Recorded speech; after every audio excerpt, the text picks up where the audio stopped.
আচ্ছা, তাহলে আমরা ক্লোজের বিস্তারিত আলোচনা এখন যাব। ক্লোজ জানতে হলে প্রথমে কিছু বেসিক ইনফরমেশন জানতে হবে। প্রথমে লেখা আছে ফাইনাইট ভার্ব, নন ফাইনাইট ভার্ব। ভালো করে বোঝেন। ফাইনাইট ভার্বের বাংলা হচ্ছে সমাপিকা ক্রিয়া এবং নন ফাইনাইট ভার্বের বাংলা হচ্ছে অসমাপিকা ক্রিয়া। So what's the difference between finite and non finite verb? পার্থক্যটা খুবই সহজ। এই বক্সে খেয়াল করেন, যখন দেখবেন কোনো ভার্বের সামনে টু যুক্ত আছে, অথবা কোনো ভার্বের শেষে আইএনজি আছে, অথবা কোনো ভার্বের পাস্ট পার্টিসিপল আছে। তো নরমালি তো আমরা জানি অ্যামিজার ওয়াজারের পর মূল ভার্বের সাথে কি হয়? আইএনজি হয়। কিন্তু আমি সেই আইএনজির কথা বলতেছি না। আমি বলছি যখন আমরা দেখব ভার্বের শেষে আইএনজি আছে, সামনে অ্যামিজার তো দূরের কথা, কোনো অক্সিলারি ভার্বই নাই, অর্থাৎ অক্সিলারি ভার্ব ছাড়াই ভার্বের সাথে আইএনজি, অক্সিলারি ভার্ব ছাড়াই ভার্বের পাস্ট পার্টিসিপল, সেই ভার্বগুলোকে আমরা ইংলিশে বলবো নন ফাইনাইট ভার্ব। আবারও বলি, কোনো ভার্বের শেষে আইএনজি পাওয়া গেলে, কিংবা ভার্বের পাস্ট পার্টিসিপল পাওয়া গেলে, কিংবা কোনো ভার্বের সামনে টু যুক্ত পাওয়া গেলে সেগুলোর নাম হলো নন ফাইনাইট ভার্ব। আর এদের বিপরীতে সমস্ত ভার্বের নাম ফাইনাইট ভার্ব। তার মানে হলো, যদি ভার্বের সামনে টু থাকে সেটা নন ফাইনাইট ভার্ব, টু না থাকলে ফাইনাইট ভার্ব। যদি ভার্বের শেষে আইএনজি থাকে, ভার্বের পাস্ট পার্টিসিপল থাকে, তার নাম নন ফাইনাইট ভার্ব। আর আইএনজি পাস্ট পার্টিসিপল না থাকে, তার নাম কি হবে? Finite verb. সো এই ছিল স্যার ফাইনাইট এবং নন ফাইনাইট। হ্যাঁ বলেন। স্যার এই তিনটা বৈশিষ্ট্যই থাকতে হবে নাকি যে কোনো একটা থাকলে আমরা বুঝে নিব? তিনটার যে কোনো একটা, মানে কোনো ভার্বের সামনে টু পাওয়া মানে নন ফাইনাইট, অথবা আইএনজি পাওয়া মানে নন ফাইনাইট, অথবা ভি3 মানে নন ফাইনাইট। মানে নন ফাইনাইট তিনটা রূপে বসতে পারে। যেমন টু ডু, টু ডুটা হচ্ছে নন ফাইনাইট ভার্ব, কারণ এখানে টু আছে। এখানে আছে শুধু ডু, দুটো ফাইনাইট ভার্ব, কারণ এর সামনে টুও নেই, শেষে আইএনজিও নেই, ভি3ও নেই, ফাইনাইট ভার্ব। এবার আসি ডুইং, ডুইংটা নন ফাইনাইট ভার্ব, কারণ এর শেষে আইএনজি আছে, কিন্তু সামনে অক্সিলারি ভার্ব নেই, অক্সিলারি ছাড়াই আইএনজি, তাহলে নন ফাইনাইট। ইজ ডুইং, এটা ফাইনাইট ভার্ব, কারণ এখন তো অক্সিলারি আছে। ডান, এটা ফাইনাইট ভার্ব, কারণ এখানে অক্সিলারি ছাড়াই ভি3 আছে। ঠিক আছে, এখন আমি যদি কয়েকটা প্রশ্ন জিজ্ঞেস করি কাউকে, আমি নাম ধরে ধরে জিজ্ঞেস করবো প্রশ্ন, তারাই শুধু উত্তর দিবে। আমি এবার বললাম ক্যাটস, সিএটিসিএস, ক্যাটস। তাহলে আমি যদি এখন প্রশ্ন করি মেঘলা ইসলামকে যে ক্যাটসটা কি, কি ভার্ব? স্যার এটা ফাইনাইট ভার্ব। Finite verb. আর আমি যদি বলি টু ক্যাচ, তাহলে এটা কি ভার্ব? এটা নন ফাইনাইট ভার্ব। আর যদি বলি আমি ক্যাচিং, তাহলে কি ভার্ব? এটা হচ্ছে স্যার নন ফাইনাইট ভার্ব। আর যদি বলি ইজ ক্যাচিং? ইজ ক্যাচিং, এটা finite verb sir. Finite verb, good. Okay, finite আর নন ফাইনাইটের পার্থক্য আমরা বুঝে গেলাম। রিকাশ, তোমার এই যে ভিডিও বন্ধ করে দাও। রিকাশ বাবু, তোমার ভিডিও বন্ধ করে দাও, কারণ তুমি মনে হয় কোনো গাছতলায় আছো, হঠাৎ করে ওখানে যদি এখানে ভূত চলে আসে, সেই ভূত দেখে আমরা সবাই ভয় পেয়ে যেতে পারি। সো তোমার ভিডিও বন্ধ করে দাও রিকাশ। তাহলে আমরা ফাইনাইট নন ফাইনাইট ভার্ব বুঝে গেলাম। এবার আমরা বুঝবো ট্রানজিটিভ এবং ইনট্রানজিটিভ ভার্ব। খুব সহজ। যে ভার্বের অবজেক্ট আছে তার নাম ট্রানজিটিভ ভার্ব, এবং যে ভার্বের অবজেক্ট নেই তার নাম ইনট্রানজিটিভ ভার্ব। তাহলে আমরা সেটাও বুঝলাম না, সমস্যা নেই তো। একটা ভার্বকে প্রশ্ন করবেন কি বা কাকে দ্বারা, যদি কি বা কাকে দ্বারা প্রশ্ন করে উত্তর পাওয়া যায় তার নাম ট্রানজিটিভ ভার্ব, আর যদি উত্তর পাওয়া না যায় তার নাম ইনট্রানজিটিভ ভার্ব। ঠিক আছে, তাহলে দেখেন আমরা কিছু ভার্ব দেখি। যেমন হি রিডস আ বুক, সে একটা বই পড়ে। তো এই যে বাক্যটা আছে হি রিডস আ বুক, সে একটা বই পড়ে, এখানে ভার্বটা আছে রিডস। তো আমরা প্রশ্ন করতে পারি কিন্তু কি পড়ে, উত্তর আসে বই পড়ে। সো কি দিয়ে প্রশ্ন করলে যে উত্তর পাওয়া যায় তার নাম ট্রানজিটিভ ভার্ব, তাহলে এটা ট্রানজিটিভ ভার্ব। আর ট্রানজিটিভ ভার্বের পরে যে থাকে সে বাক্যের অবজেক্টের কাজ করে বা নাউনের কাজ করে। কিন্তু পরের বাক্যে আসেন হি গোজ টু স্কুল, সে স্কুলে যায়। এখানে প্রশ্ন করেন তো কি যায়, কোনো উত্তর নাই। কাকে যায়, কোনো উত্তর নাই। কোথায় যায়, উত্তর আছে, কিন্তু কোথায় দিয়ে তো প্রশ্ন করার কথা ছিল না, কি বা কাকে। সো কি যায় কাকে যায় প্রশ্নগুলো উত্তর আসে না, তার মানে এটা ইনট্রানজিটিভ ভার্ব। আর ইনট্রানজিটিভ ভার্বের পরে যে থাকে নরমালি সাধারণত সেটা অ্যাডভার্বের কাজ করে। তাহলে আমরা কি বুঝলাম? একটা ভার্বকে কি বা কাকে দিয়ে প্রশ্ন করলে যদি উত্তর পাই, পেয়ে যাই, তার নাম ট্রানজিটিভ ভার্ব।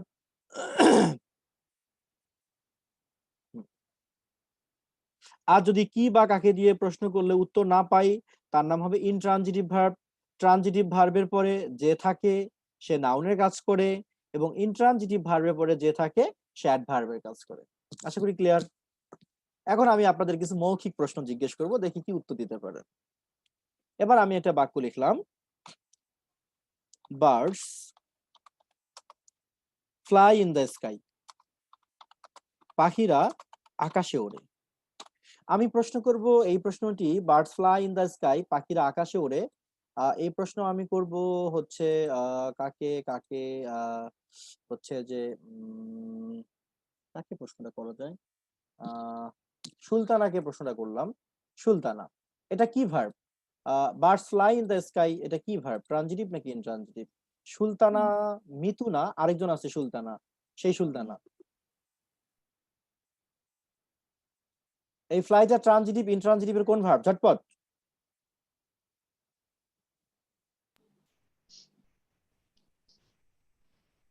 সুলতানা কি রেডি হচ্ছে? বলতে সুলতানা তো একই নাম, সমস্যা। আচ্ছা, সুলতানা মিতু বলবে। সুলতানা মিতুকে চাইলেই পাওয়া যাচ্ছে, বলেন। স্যার ট্রানজিটিভ মনে হচ্ছে। কেন ট্রানজিটিভ ভার্ব মনে হচ্ছে, ব্যাখ্যা স্যার করেন। কি উড়ে কি বা কাকে দ্বারা প্রশ্ন করলে কি তো দিয়ে আনসার প্রশ্ন করলে কি আসে উত্তর? পাখি ওড়ে, তাই তো? জি স্যার। আচ্ছা, ট্রানজিটিভ ভার্ব তো সেটাই যার নাম কি সকর্মক ক্রিয়া, তাই না? জি স্যার। ট্রানজিটিভ ভার্বের অবজেক্ট থাকে নাকি থাকে না? থাকে। তো অবজেক্ট কি ভার্বের সামনে থাকে নাকি ভার্বের পরে থাকে? তার ভার্বের পরে থাকে। তাহলে কি দিয়ে প্রশ্ন করলে যে উত্তরটা আসে যে পাখি ওড়ে, যদি পাখি অবজেক্টই হইতো, অবজেক্ট কি ভার্বের আগে থাকতো নাকি ভার্বের পরে থাকতো? ভার্বের পরে আছে থাকতো। কি? জি না স্যার। তাহলে এটা ভুল প্রশ্ন হয়েছে। সো ভিউয়ার্স, জি। আপনারা মনে রাখবেন, কি বা কাকে দিয়ে প্রশ্ন করে উত্তর পেলেই হবে না, উত্তরটা ডান দিক থেকে আসতে হবে, মানে যেখানে অবজেক্ট থাকে সেই জায়গা থেকে আসতে হবে। তাহলে আমরা আরো ক্লিয়ার করে বলতে পারি, কোন ভার্বকে কি বা কাকে দিয়ে প্রশ্ন করে যদি উত্তরটা ভার্বের ডান দিক থেকেই পেয়ে যাই, তবেই তার নাম সার্থক ট্রানজিটিভ ভার্ব, অন্যথায় সেটা ইনট্রানজিটিভ ভার্ব। তাই কি পরে প্রশ্ন করলে ভুল প্রশ্ন হয়। আসলে সঠিক প্রশ্নটা হচ্ছে প্রশ্ন করতে হবে কারা ওড়ে, উত্তর হলো পাখিরা ওড়ে। কে ওড়ে? পাখি ওড়ে। কি ওড়ে বললে কোনো উত্তর আসবে না, আমাদের কাছে মনে হলে উত্তর নেই, এই কারণেই নেই কারণ উত্তরটা আসতে হবে ভার্বের ডান দিক থেকে, সেটা কিন্তু নেই। তাই এটা ট্রানজিটিভ ভার্ব না, এটা হলো ইনট্রানজিটিভ ভার্ব। এবার আরেকটা বাক্য আমি লিখলাম, আই ফ্লাই আ কাইট। আমি একটি ঘুড়ি উড়াই। আমি আবারও বলি, এগুলো ভালো না বুঝলে কিন্তু বুঝবেন না ক্লোজ, পরে মাথা আসরাতে হবে শুধু। আই ফ্লাই আ কাইট, আমি একটি ঘুড়ি উড়াই।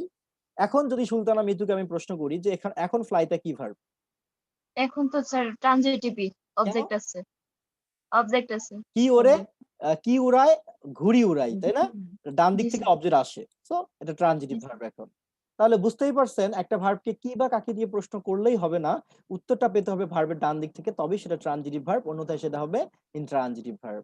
স্যার মোট কথা হচ্ছে ভার্বের অবজেক্টে থাকতে হবে। হুম হুম হুম হুম হুম আর অবজেক্টটা পাওয়ার জন্যই আমরা কি কাকে দিয়ে প্রশ্ন করব, জি স্যার। ব্যাস। এরপরে আসি আমরা, অনেক লিঙ্কিং ভার্ব আছে, তার মধ্যে যখন দেখবেন কোনো বাক্যে একটা বি ভার্ব নিজেই মূল ভার্বের কাজ করে, তার নাম লিঙ্কিং ভার্ব হয়। যেমন হি ইজ আ স্টুডেন্ট, সে একজন ছাত্র। এই বাক্যের একমাত্র মূল ভার্ব হচ্ছে ইজ। সো মনে রাখবেন, কোন বাক্যে বি ভার্ব যখন নিজেই মূল ভার্বের কাজ করে, ধরে নেবেন তার নাম হচ্ছে লিঙ্কিং ভার্ব। কোন বাক্যে বি ভার্ব যখন নিজেই মূল ভার্বের কাজ করে, তার নাম হবে লিঙ্কিং ভার্ব, এটা মাথায় রাখবেন। তাহলে স্যার লিঙ্কিং ভার্ব চেনার আর কোনো উপায় আছে? আছে, এটা ভার্বের ক্লাসে বুঝাবো। আচ্ছা। তাহলে এখন আমরা যেটা বুঝলাম যে বি ভার্ব যখন বাক্যে নিজেই মূল ভার্বের কাজ করে, তার নাম হয়ে গেল লিঙ্কিং ভার্ব। যেমন এখানে ইজটা নিজেই মূল ভার্ব, তাই এটা লিঙ্কিং ভার্ব হয়ে গেল। এছাড়াও লিঙ্কিং ভার্ব চেনার আরেকটা উপায় হচ্ছে, যখন দেখবেন কোন ভার্বের পূর্বের অংশ যে আছে সেইটা আর পরের অংশ যে আছে সেইটা দুইটাই যদি একজনই হয়, তাহলে ওই ভার্বের নাম লিঙ্কিং ভার্ব। যে ভার্বের পূর্বের ও পরের অংশ দুটোই একজনকে বুঝায়, তার নামই লিঙ্কিং ভার্ব। দেখেন, যে হি, সেই তো স্টুডেন্ট, তাই ইজটা লিঙ্কিং ভার্ব। আশা করি ক্লিয়ার। এবার আমরা ডিরেক্ট, স্যার আবার যদি বলতেন। বি ভার্ব যখন মূল হি ভার্ব এবং হয়, এ তার নাম স্টুডেন্ট। Linking verb. এটা ক্লিয়ার? স্যার জি স্যার, জি স্যার। আরটা বলছিলাম, যে ভার্বের আগের অংশ পরের অংশ দুটোই একজনকে বুঝায়, তার নাম লিঙ্কিং ভার্ব। যে হি, সেই ওকে স্যার। তাই এটা লিঙ্কিং ভার্ব। জি স্যার। আবার যদি আমি লিখি হি বিকেম হ্যাপি, সে খুশি হলো, এখানে যে হি সেই হ্যাপি, তাই বিকেম দ্য লিঙ্কিং ভার্ব। তাহলে যে ভার্বের আগাগোড়া একজনকে বুঝাবে তার নাম লিঙ্কিং ভার্ব, অথবা বি ভার্ব যখন বাক্যে মূল ভার্বের কাজ করে সেও একটা লিঙ্কিং ভার্ব। এবার একটা বাক্য দেখেন, আপনারা দেখতে পাচ্ছেন, he gave me a pen, সে আমাকে একটি কলম দিল। কাকে দিল? আমাকে দিল, কি দিল? কলম দিল। নিঃসন্দেহে গেভটা ট্রানজিটিভ ভার্ব। তো যখন দেখবেন কোন ভার্বের পরে এরকম দুইটা করে অবজেক্ট আছে, তখন বুঝে নেবেন এদের মধ্যে যে অবজেক্টটা ব্যক্তিবাচক সেটা হচ্ছে ইনডাইরেক্ট অবজেক্ট, আর ব্যক্তিকে বাদ দিলে যা থাকে তার নাম হলো ডাইরেক্ট অবজেক্ট, সেটা বস্তুবাচক হোক আর যাই হোক। আবারও বলি, কোন ভার্বের পরে দুইটি অবজেক্ট থাকলে এর মধ্যে যে অবজেক্টটা ব্যক্তিবাচক, যেমন মি, সেটার নাম হলো ইনডাইরেক্ট অবজেক্ট, আর ব্যক্তিকে বাদ দিলে যা থাকে তার নাম হলো ডাইরেক্ট অবজেক্ট। আশা করি ক্লিয়ার।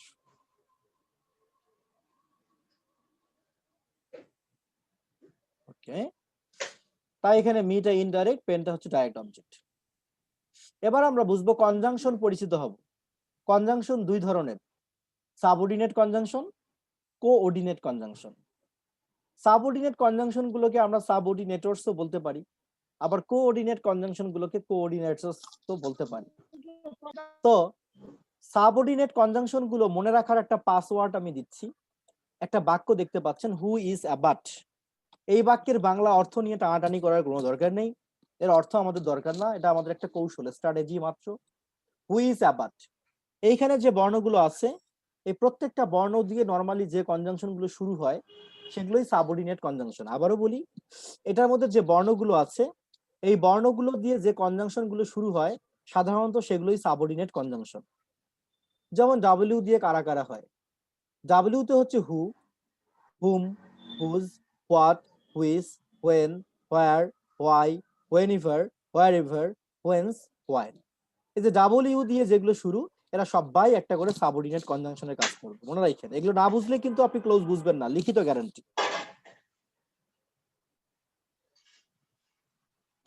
আচ্ছা, এরপর আসি এইস। এইস দিয়ে কোন কনজাংশন গুলো? এইস থেকে হচ্ছে হাউ, হাউ এভার। এই যে হাউ, হাউ এভার, এরা প্রত্যেকে একটা করে সাবঅর্ডিনেট কনজাংশন। এরপর আসেন ও। ওতে কারা? ওতে হচ্ছে ওয়ান্স, ওয়ান্সও একটা সাবঅর্ডিনেট কনজাংশন। এরপর আসেন আই। আইতে কারা? আই থেকে if, in case, in condition, that. আমার সাথে মনে মনে মুখস্থ করে ফেলেন, এরা সাবঅর্ডিনেট কনজাংশন। এস তে কারা? এস থেকে since, so that, so dot dot that, such dot dot that, so dot dot else, এরা সবাই সাবঅর্ডিনেট কনজাংশন। এতে কারা? এ থেকে হচ্ছে as, after, although, as if, as though, as soon as, as, এরা সবাই সাবঅর্ডিনেট কনজাংশন। বি থেকে before এবং বিকজ, এরা সাবঅর্ডিনেট কনজাংশন। ইউ থেকে আনলেস এবং আনটিল, আর টি থেকে দ্যাট, দো, টিল, দেয়ারফর। চলেন আমরা একটু সবাই মনে মনে মুখস্থ করে ফেলি। এই যে বলতেছি মনে মনে মুখস্থ করতে, না মুখস্থ করলে একটু পরে বিপদে পড়বেন। সাবঅর্ডিনেট কনজাংশন মনে রাখার পাসওয়ার্ডটা কি? আমার উত্তরগুলো আপনারা মনে মনে দিবেন। হু ইজ অ্যাবাট, কি হবে? Who is about. এই হু ইজ অ্যাবাটের মধ্যে যে বর্ণগুলো আছে এই বর্ণগুলো দিয়ে যে কনজাংশনটা শুরু হয় সাধারণত সেগুলোই সাবঅর্ডিনেট কনজাংশন। যেমন আসেন ডাব্লিউ। ডাব্লিউ দিয়ে কারা? ডাব্লিউ তে হচ্ছে who, whom, whose, what, which, when, where, why, whenever, wherever, whence এবং হোয়াইল। আচ্ছা, এরপর আসেন এইস। এইস তে কারা? How, however. ওতে কারা? ওয়ান্স। আই থেকে if, in case, in condition that. S থেকে since, so that, so dot dot that, such dot dot that, so dot dot as. A থেকে কারা? As, after, although, as if, as though, as soon as, as. B থেকে before, because. U থেকে unless, until. টি থেকে that, দো, till, therefore. এরা সবাই হচ্ছে subordinate conjunction. সংক্ষেপে মনে রাখবো হু ইজ অ্যাবাট। তাহলে আমরা কি বুঝলাম? এই হুইচ অ্যাবাউটের মধ্যে যে বর্ণগুলো আছে এই বর্ণ দিয়ে যে কনজাংশন গুলো শুরু হয় নরমালি সেগুলোর নামই হলো সাবঅর্ডিনেট কনজাংশন, মনে রাখবেন। এবার আমরা আসি কোঅর্ডিনেট কনজাংশন। কারা কোঅর্ডিনেট কনজাংশন? কোঅর্ডিনেট কনজাংশন মনে রাখার পাসওয়ার্ডটা হচ্ছে ফ্যান বয়েজ।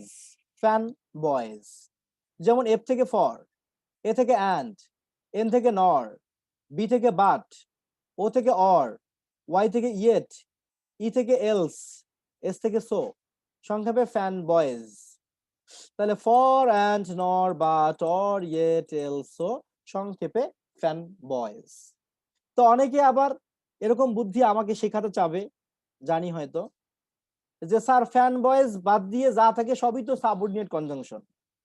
এরকম করে শেখা ঠিক না, জানতে হবে কারা কারা সাবঅর্ডিনেট কনজাংশন। অন্ধের মতো করে অনুমান করা যাবে না। ফ্যান বয়েজ দিয়ে যেগুলো সেগুলো হলো কোঅর্ডিনেট কনজাংশন, আর হুইচ আবার দিয়ে যেগুলো সেগুলোর নাম হলো সাবঅর্ডিনেট কনজাংশন। আমাদের বেসিক ইনফরমেশন পড়া শেষ, এখন মূল আলোচনায় যাব। শেষবারের মতো আমি বেসিক ইনফরমেশন গুলো একবার মনে করাই দিচ্ছি আপনাদেরকে। আমি বলেছিলাম ফাইনাইট ভার্ব, নন ফাইনাইট ভার্ব। যখন কোনো ভার্বের সামনে টু থাকে, ভার্বের শেষে আইএনজি থাকে, কিংবা V3 থাকে, সেগুলোর নাম নন ফাইনাইট ভার্ব। আর যখন ভার্বের 3 নাম্বারও থাকবে না, আইএনজিও থাকবে না, কিংবা ভার্বের সামনে টুও থাকবে না, সেগুলোর নাম হবে ফাইনাইট ভার্ব। বলছিলাম যদি কোনো ভার্বকে কি বা কাকে দিয়ে প্রশ্ন করলে উত্তর পাওয়া যায় তার ডান দিকে, তার নাম ট্রানজিটিভ ভার্ব। আর কোনো ভার্বকে কি বা কাকে দিয়ে প্রশ্ন করে তার ডান দিক থেকে উত্তর পাওয়া না গেলে তার নাম ইনট্রানজিটিভ ভার্ব। যেমন হি রিডস আ বুক, সে একটা বই পড়ে, কি পড়ে? উত্তর আসে বই পড়ে। এই কি বা কাকে দিয়ে প্রশ্ন করে উত্তর পাওয়া গেলে তার নাম হবে ট্রানজিটিভ ভার্ব, তাই এখানে রিডস ট্রানজিটিভ ভার্ব। আর সে স্কুলে যায়, কি যায়? প্রশ্ন করলে উত্তর আসে না, তার মানে এটা ইনট্রানজিটিভ ভার্ব। আমি বলেছিলাম ট্রানজিটিভ ভার্বের পরে যে থাকে সে নাউনের কাজ করে সাধারণত, আর ইনট্রানজিটিভ ভার্বের পরে যে থাকে সে সাধারণত অ্যাডভার্বের কাজ করে। আবারও বলি, কোনো ভার্বকে কি বা কাকে দিয়ে প্রশ্ন করে উত্তর ডান দিকে পাওয়া গেলে তার নাম ট্রানজিটিভ ভার্ব, উত্তর না পাওয়া গেলে তার নাম ইনট্রানজিটিভ ভার্ব। ট্রানজিটিভ ভার্বের পরে নাউন থাকে, ইনট্রানজিটিভ ভার্বের পরে অ্যাডভার্ব থাকে। এরপর আমি বলেছি যে কোনো বাক্যে যখন বি ভার্ব নিজেই মূল ভার্বের কাজ করবে তখন তার নাম হয় লিঙ্কিং ভার্ব। অথবা যে ভার্বের আগের অংশ ও পরের অংশ দুটোই একজনকে বোঝায় তার নাম লিঙ্কিং ভার্ব। দেখেন হি ইজ আ স্টুডেন্ট, এখানে ইজ এর আগের অংশ হলো হি, পরের অংশ হচ্ছে স্টুডেন্ট। আগেরটা আর পরেরটা দুইটাই একই ব্যক্তি, যে হি সেই স্টুডেন্ট। যে ভার্বের আগের ও পরের অংশ একজনকেই বোঝায় তার নাম হয় লিঙ্কিং ভার্ব, তাই এখানে ইজ হলো লিঙ্কিং ভার্ব। এরপরে যদি কোনো ভার্বের পরে এরকম দুইটা অবজেক্ট থাকে, যেমন এখানে মি একটা অবজেক্ট আর পেন একটা অবজেক্ট, দুইটা অবজেক্ট থাকলে যে অবজেক্টটা মানুষকে বোঝায়, ব্যক্তিকে বোঝায়, সেই ব্যক্তিবাচক অবজেক্টের নাম ইনডাইরেক্ট অবজেক্ট, আর ব্যক্তিটাকে বাদ দিলে যা থাকে তার নাম ডাইরেক্ট অবজেক্ট। দুইটি অবজেক্ট হলে ব্যক্তিবাচকের নাম ইনডাইরেক্ট, ব্যক্তিকে বাদ দিলে যা থাকে তার নাম ডাইরেক্ট অবজেক্ট। এরপরে কনজাংশন দুই ধরনের, সাবঅর্ডিনেট কনজাংশন বা সাবঅর্ডিনেটরস, কোঅর্ডিনেট কনজাংশন বা কোঅর্ডিনেটরস। সাবঅর্ডিনেটরস মনে রাখার পাসওয়ার্ডটি হচ্ছে হু is about. Who is about এই বর্ণগুলো দিয়ে যে কনজাংশন গুলো শুরু হয় নরমালি তারাই সাবঅর্ডিনেট কনজাংশন। যেমন আমি একটু দ্রুত বলবো কারণ একবার পড়িয়েছি। ডাব্লিউ দিয়ে কারা? ডাব্লিউ দিয়ে who, whom, whose, what, which, when, where, why, whenever, wherever, whence, while. H থেকে কারা? How, however. ও থেকে ওয়ান্স। আই থেকে if, in case, in condition that. S থেকে since, so that, so dot dot that, such dot dot that, so dot dot as. A থেকে as after, although, as if, as though, as soon as, as. B থেকে before, because. U থেকে unless, until. টি থেকে that, দো, till, therefore. আর coordinate conjunction মনে রাখার পাসওয়ার্ডটি হচ্ছে fan বয়েস, অর্থাৎ ফর অ্যান্ড নর বাট অর ইয়েট এলসো। আমার সাথে বলেন মনে মনে, ফর অ্যান্ড নর বাট অর ইয়েট এলসো। আবারও, ফর অ্যান্ড নর বাট অর ইয়েট এলসো। সো কনজাংশনের ব্যবহার বুঝলাম। এতক্ষণে আমরা ক্লোজ শেখার যোগ্যতা অর্জন করেছি। চলেন, এতক্ষণ যারা ভালো করে দেখেছে এরা ভালো বুঝবে, যারা বুঝে নাই, দেখে নাই, এরা শুধু প্রচুর প্রশ্ন করবে। ক্লজ বাক্যাংশ। ক্লজের বাংলা অর্থ হচ্ছে বাক্যাংশ। যখন দুই তিনটা শব্দ একত্রিত হয়ে বাক্যের একটা ইউনিট হয়, একটা অংশ হয়, স্ক্রিনের লেখার দিকে পরে দেখেন, আগে আমার কথা শুনেন। যখন দুই তিনটা শব্দ একত্রিত হয়ে বাক্যের একটা অংশ হয়, ইউনিট হয়, সেই অংশটাকে ইংরেজিতে ক্লজও বলা হয়, ফ্রেজও বলা হয়। আবারও বলি, দুই বা ততোধিক শব্দ একত্রিত হয়ে একটা অংশ হলে তার নাম ক্লজ বা ফ্রেজ হবে। চেনার উপায়, যদি সেই অংশের মধ্যে একটা ফাইনাইট ভার্ব থাকে তার নাম হবে ক্লজ, আর যদি ফাইনাইট ভার্ব পাওয়া না যায় তার নাম ফ্রেজ। সোজা কথায় বাক্যের যে অংশে একটা ফাইনাইট ভার্ব আছে সেই অংশের নামই ক্লজ হবে, আর যে অংশে ফাইনাইট ভার্বটা পাওয়া যাবে না তার নাম হবে কি ফ্রেজ।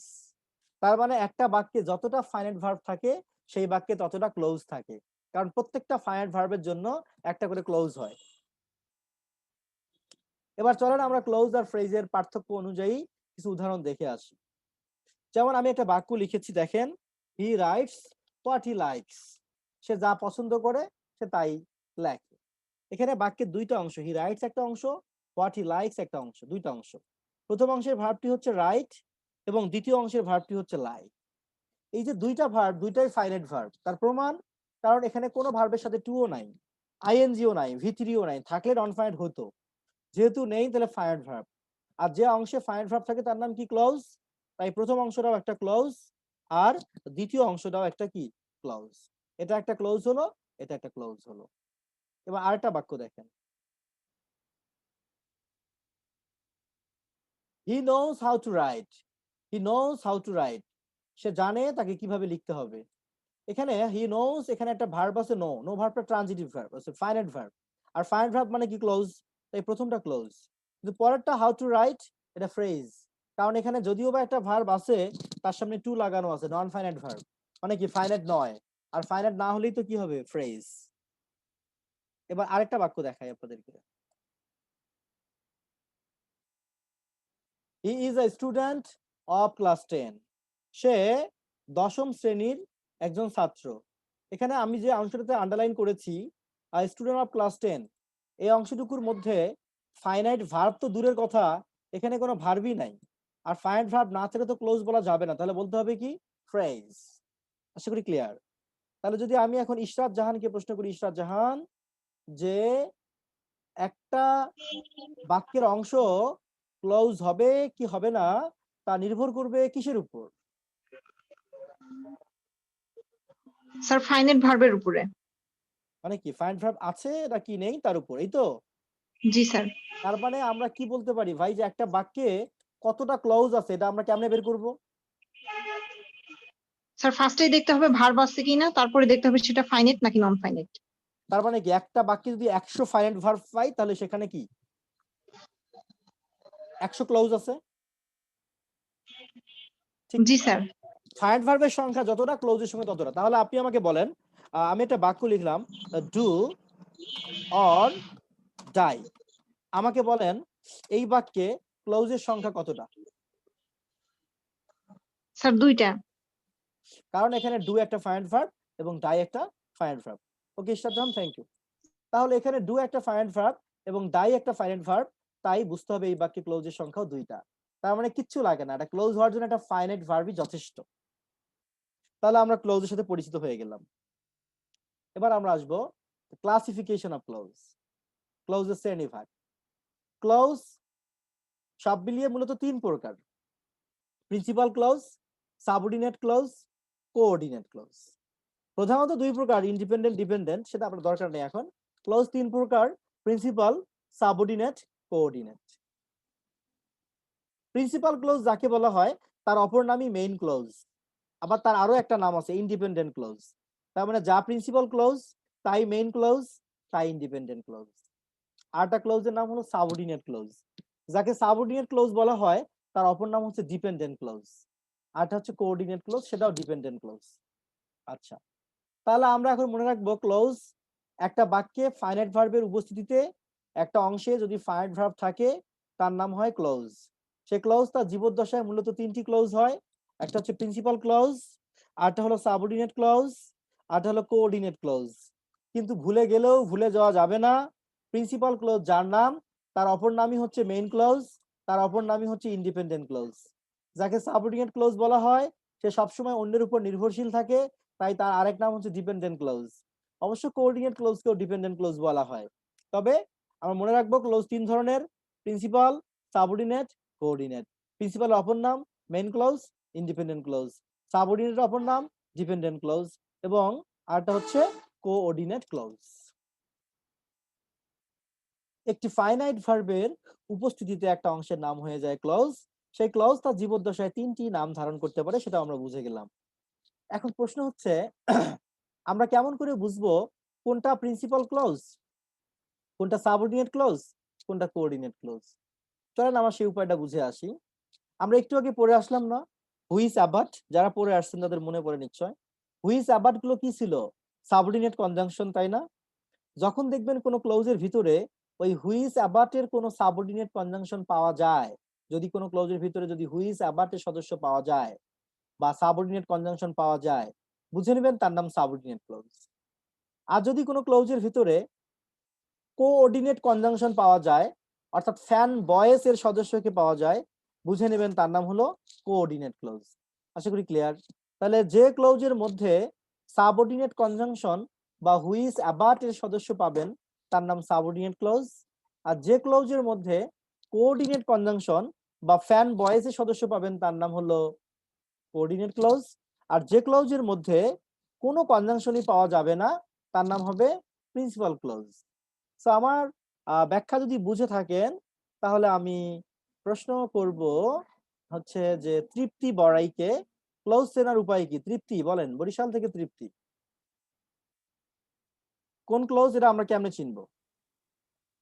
স্যার যদি সাবনেট ক্লোজ থাকে মানে WH তো ইজ অ্যাবাউট যদি থাকে তাহলে আমরা মনে করব এটা হচ্ছে যে সাবনেট ওই যে করছে যেটা ওই যে সাবনেট সাবঅর্ডিনেট ক্লোজ। আর যদি কনজাংশন থাকলে তার নাম সাবঅর্ডিনেট ক্লজ। আর হ্যাঁ স্যার, সাবঅর্ডিনেট কনজাংশন মনে রাখার পাসওয়ার্ডটা কি? পাস হচ্ছে WH তো is about, who is about, okay fun. আর ফান্স বয় হচ্ছে কোঅর্ডিনেট ক্লোজ। আর ফান্স এই দুটো বাদে বয়, বাদ বাকি যা থাকে ফ্যান বয়েস হচ্ছে কোঅর্ডিনেট কনজাংশন, ওরা কোঅর্ডিনেট ক্লোজ না। ধীরে ধীরে বলেন। হ্যাঁ, ফ্যান বয়েস কোঅর্ডিনেট কনজাংশন, ওরা থাকলে কোন ক্লজ? কোঅর্ডিনেট। Coordinate clause. আর যখন আর এই দেখা দুটো যাবে, এই দুটো নেই সেটা হচ্ছে গিয়ে প্রিন্সিপাল ক্লোজ ওকে, বা তার মেইন মানে ক্লোজ বা যখন ইন্ডিপেন্ডেন্ট ক্লোজ। দুইটা কনজাংশনের একটাও থাকবে না তার নাম হলো প্রিন্সিপাল ক্লোজ। আসলে তার নাম প্রিন্সিপাল ক্লোজ নাকি মেইন ক্লোজ, কোনটা? দুটো প্রিন্সিপাল ক্লোজ, মেইন ক্লোজ বা ইন্ডিপেন্ডেন্ট ক্লোজ। ও আচ্ছা, তিনটাই হতে পারবে না? জি স্যার। বাহ, অনেক ভালো, বুঝতে পারছিস, থ্যাংক ইউ। আচ্ছা, তো এখন তাহলে আমরা ক্লোজ চিনে গেলাম, এখন আমরা এক্সাম্পল দেখব। চলেন, একটা বাক্য দেখতে পাচ্ছেন নিশ্চয়, when the thief saw the police he ran away। এই বাক্যে দুইটা অংশ আছে, মানে দুইটা ক্লোজ আছে, এটা একটা অংশ আর এই যে এর পরেরটা একটা অংশ। হি র্যান অ্যাওয়ে, এটা নিঃসন্দেহে প্রিন্সিপাল ক্লোজ, কারণ এখানে সাবঅর্ডিনেট কনজাংশন কোঅর্ডিনেট কনজাংশন কেউই নাই। আর প্রথমটা নিঃসন্দেহে সাবঅর্ডিনেট ক্লোজ, কারণ এখানে আছে হোয়েন, আর হোয়েন হলো একটা সাবঅর্ডিনেট কনজাংশন। আর যদি সাবঅর্ডিনেট কনজাংশন থাকে তার নাম তো সাবঅর্ডিনেট ক্লোজ হবেই। আচ্ছা, এরপরে আপনাদেরকে আমি আরেকটা বাক্য দেখাই। The thief saw the police and ran away. এখানে অ্যান্ড র্যান অ্যাওয়ে একটা কোঅর্ডিনেট ক্লোজ, কারণ এখানে অ্যান্ড হচ্ছে একটা কোঅর্ডিনেট কনজাংশন, মনে পড়ে? তাই এটা কোঅর্ডিনেট ক্লোজ। আর যদি প্রথমটা বলি কোন ক্লোজ, এটা প্রিন্সিপাল ক্লোজ, কারণ এখানে কোনো সাবঅর্ডিনেট বা কোঅর্ডিনেট কোনো কনজাংশনই নেই। আশা করি ক্লিয়ার। এবার আমি আরেকটা বাক্য লিখলাম, ডু অর ডাই। এখন আমাকে দেখতে হবে এখানে ডু অর ডাই, এখানে অর ডাই, এটার মধ্যে তো একটা কোঅর্ডিনেট কনজাংশন আছে অর, আর কোঅর্ডিনেট কনজাংশন থাকা মানেই তার নাম কোঅর্ডিনেট ক্লোজ, এটা কোঅর্ডিনেট ক্লোজ। আর ডু দেখতে ছোট হলে হবে কি? সেই প্রিন্সিপাল ক্লোজ, কারণ এখানে কোনো সাবঅর্ডিনেট কনজাংশন বা কোঅর্ডিনেট কনজাংশন কোনোটাই নেই। কি এদিকে এসো, এদিকে এসো, দেখি ললিপপ আছিল আমি খাইয়া লাফাতে জ্বলেছি। দেখি দেখি কি করে। এই আমি প্রথমে এখানে ঠিক আছে, ললিপপ ওকে, থ্যাংক আছিল ইউ। আমি খাইয়া মুছতেছি কিন্তু এটা বাজে। হ্যাঁ হ্যাঁ হ্যাঁ, দেখো এখন বাতি জ্বলে। কই বাতি জ্বলে? এই যে এগুলা আপনি অন্ধকারে দেখতে পাবেন। ও আচ্ছা, তাই তো, ম্যাজিক, ম্যাজিক না, ম্যাজিক না। সকালে হ্যাঁ সময় হ্যাঁ, জ্বলবে না। আচ্ছা ঠিক আছে, তোমার আম্মুকে দেখাও, যাও যাও। হ্যাঁ আম্মু আচ্ছা যাও।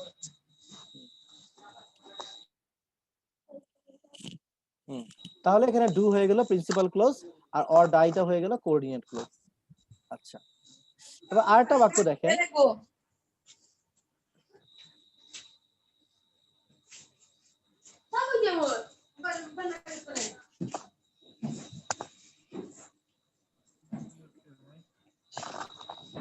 দিগন্ত মিউট থাকো আর চাপাচাপি করবা না, ঠিক আছে?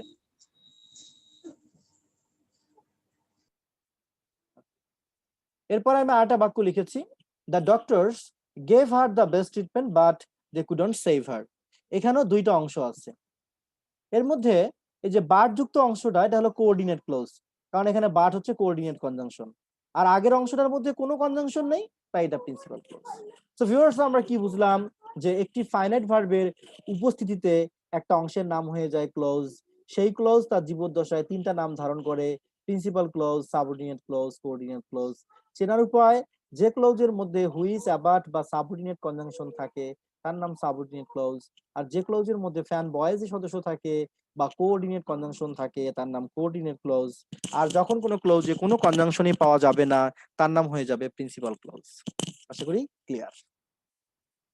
এখন এই যে তিনটা ক্লোজ যে আমরা পড়লাম, প্রিন্সিপাল, সাবঅর্ডিনেট, কোঅর্ডিনেট, ভালো করে মনোযোগ দেন।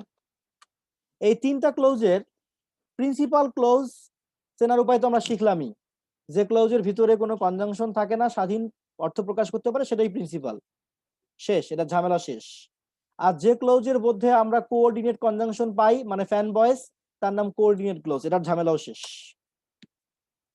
অর্থাৎ প্রিন্সিপাল ক্লোজ এবং কোঅর্ডিনেট ক্লোজ, এদের আর কোনো শাখা প্রশাখা নেই। প্রিন্সিপাল ক্লোজ সারা জীবন প্রিন্সিপাল ক্লোজেরই কাজ করে, কোঅর্ডিনেট ক্লোজ সারা জীবন কোঅর্ডিনেট ক্লোজেরই কাজ করে, অন্য কিছু হইতে পারে না। তাই ওদের আলোচনা এখানে শেষ হয়ে গেল। বাকি রইল কি? Subordinate clause. সাবঅর্ডিনেট ক্লোজ নিয়ে স্টাডি করতেই হবে, কারণ সাবঅর্ডিনেট ক্লোজ আবার তিন ধরনের: নাউন, অ্যাডজেক্টিভ, অ্যাডভার্ব। তার মানে কি?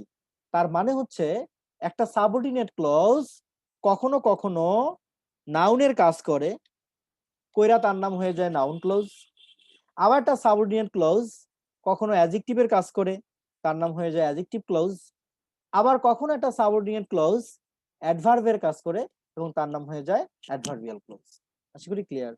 তাহলে সাবঅর্ডিনেট ক্লোজ তিন প্রকার: নাউন ক্লোজ, নাউন ক্লোজের অপর নাম নমিনাল ক্লোজ, মনে রাখতে হবে; অ্যাডজেক্টিভ ক্লোজ, যার অপর নাম রিলেটিভ ক্লোজ; আর হচ্ছে অ্যাডভার্বিয়াল ক্লোজ, যার অপর নাম হচ্ছে অ্যাডভার্ব ক্লোজ। এখন আমি যদি কিছু প্রশ্ন জিজ্ঞেস করি কয়েকজনকে, তারা দেখি আমার কি উত্তর দেয়। আমি এখন প্রশ্ন জিজ্ঞাসা করব উম্মে হাবিবাকে। উম্মে হাবিবা বলো। উম্মে হাবিবা, জি স্যার। ক্লোজ হওয়ার জন্য সবচেয়ে জরুরি উপাদান কোনটা?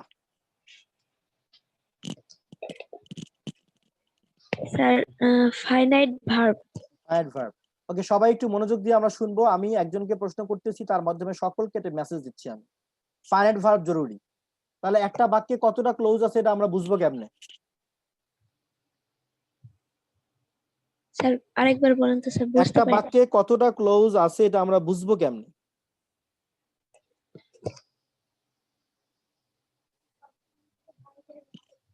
স্যার আগে আমরা ফার্স্ট স্টেপ দেখবো যেটাতে হচ্ছে মানে ফাইনাইট ভার্ব নাকি নন ফাইনাইট ভার্ব। এটা দেখ, তো ঠিক আছে, হ্যাঁ। তারপর তারপরে দেখবো স্যার হচ্ছে ফাইনাইট ভার্বের সংখ্যা কতটা। সহজ জিনিসটা কেন বুঝেন না রে ভাই? ফাইনাইট ভার্বের উপর নির্ভর করে যদি ক্লোজ হয়, তাহলে একটা ক্লোজ হওয়ার জন্য কয়টা ফাইনাইট ভার্ব লাগে? স্যার একটাই লাগবে, যতটা একটাই ফাইনাইট। তাহলে একটা বাক্যে যদি 5টা ফাইনাইট ভার্ব থাকে তাহলে ক্লোজ থাকবে কয়টা? স্যার 5টা। ওকে, থ্যাংক ইউ হাবিবা। আচ্ছা, আমি এবার প্রশ্ন করব, আমি করব মাহিয়াকে। মাহিয়া আছো? মাহিয়া স্যার। জি স্যার। বলো, ক্লোজ প্রধানত কয় প্রকার? 3 প্রকার। কি কি? মেইন ক্লোজ বা ইন্ডিপেন্ডেন্ট ক্লোজ অথবা প্রিন্সিপাল ক্লোজ, তারপর কোঅর্ডিনেট ক্লোজ, সাবঅর্ডিনেট ক্লোজ। ওকে, ফাইন। প্রিন্সিপাল ক্লোজ আবার কয় প্রকার? প্রিন্সিপাল ক্লোজ আর কোঅর্ডিনেট ক্লোজের কোনো শাখা নেই।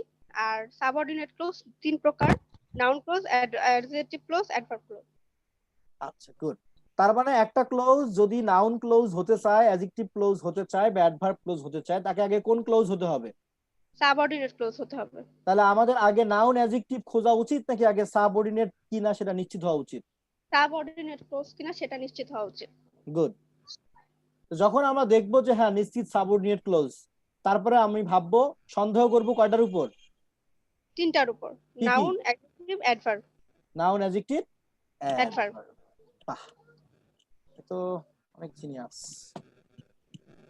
আচ্ছা, এখন আমরা দেখব একটা মানে সাবঅর্ডিনেট ক্লোজ কিভাবে নাউন ক্লোজ হয়, কিভাবে আর হয়। সহজ কথা, যদি কোনো সাবঅর্ডিনেট ক্লোজ নাউনের জায়গায় বসে যায় তার নাম নাউন ক্লোজ। এখন নাউনের জায়গা আবার কোথায় সেটা জানতে হবে। আমি 5টা জায়গার কথা বলি, 5টা জায়গা, 5টা তো না, 6টা জায়গা। মনোযোগ দেন। স্টিভ বা,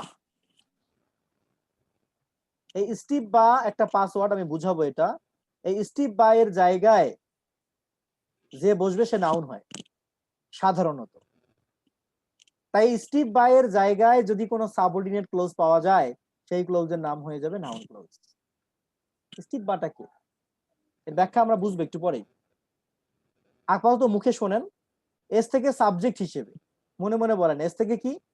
সাবজেক্ট হিসেবে, ভার্বের পূর্বে সাবজেক্ট হিসেবে। আর টি থেকে ট্রানজিটিভ ভার্বের পরে অবজেক্ট হিসেবে, সব ভার্বের পরে না, ট্রানজিটিভ ভার্বের পরে। আই থেকে ইনডাইরেক্ট অবজেক্টের পরে। পি থেকে প্রিপোজিশন এর পরে। বি থেকে বি ভার্ব এর পরে। এ থেকে অ্যাডজেক্টিভ এর পরে। আবারও বলি, এস থেকে ভার্বের পূর্বে সাবজেক্ট হিসেবে। টি থেকে ট্রানজিটিভ ভার্বের পরে অবজেক্ট হিসেবে। আই থেকে ইনডাইরেক্ট অবজেক্টের পরে। পি থেকে প্রিপোজিশন এর পরে।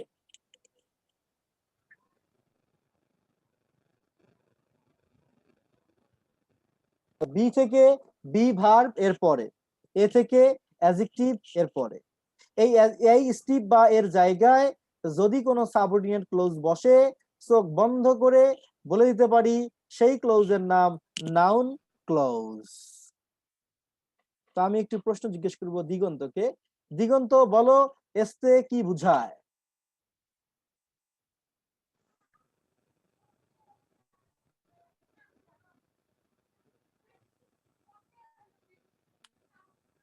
আচ্ছা ঠিক আছে, thank you Diganta, thank you. Sir আমি বলবো হ্যাঁ হ্যাঁ হ্যাঁ হ্যাঁ, বলেন বলেন। সাবজেক্ট হিসেবে আর টি থেকে কি বুঝায়? ট্রানজিটিভ ভার্বের পর অবজেক্ট হিসেবে, তারপর মিনিট। হচ্ছে আইতে।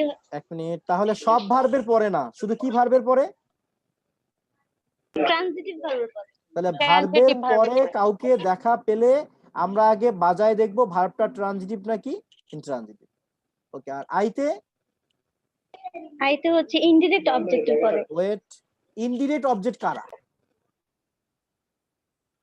স্যার ইনডিরেক্ট ইনডিরেক্ট অবজেক্ট যে হচ্ছে অবজেক্টটা ব্যক্তিবাচক সেটা ইনডিরেক্ট নাকি বস্তুবাচকেরটা? না, ব্যক্তিবাচকেরটা হচ্ছে ইনডিরেক্ট আর বাকিটা হচ্ছে ডিরেক্ট অবজেক্ট। ওকে, আই থেকে ইনডিরেক্ট অবজেক্টের পরে। আর পি থেকে? প্রিপোজিশনের পরে। পি থেকে প্রিপোজিশনের পরে। আর বি থেকে? বি ভার্বের পরে। এ থেকে? অ্যাডজেক্টিভের পরে। অ্যাডজেক্টিভ। আর সংক্ষেপে কি হবে? স্টিভ বা। স্টিভ বা। স্টিভ বা এর জায়গায় সাবঅর্ডিনেট ক্লোজ থাকলে কোন ক্লোজ হয়? স্টিভ বা এর জায়গায় সাবঅর্ডিনেট ক্লোজ থাকলে কোন ক্লোজ হয়? Noun close. ক্লোজ হয়। তাহলে কিসের জায়গায় কি থাকলে কি হয়? স্টিভ বা এর জায়গায় যদি সাবঅর্ডিনেট ক্লজ থাকে তাহলে noun clause. Okay, thank you. তো এখন আমরা স্টিভ বা অনুযায়ী উদাহরণ দেখে আসি। আচ্ছা, যেমন আমি একটা বাক্য লিখেছি, দেখেন।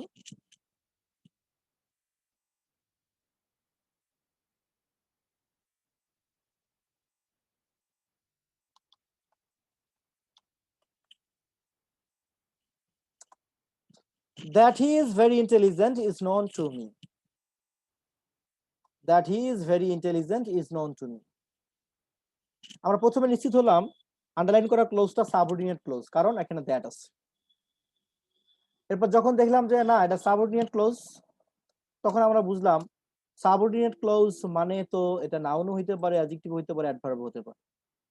যে কোনো ক্লোজ বের করার নিয়ম দেখতে হবে, এই যে আন্ডারলাইনটা যেখানে শুরু হলো, আন্ডারলাইনের সামনে কে আছে আর আন্ডারলাইনের পরে কে আছে, এটাকে দেখতে হবে, আর কিচ্ছু না।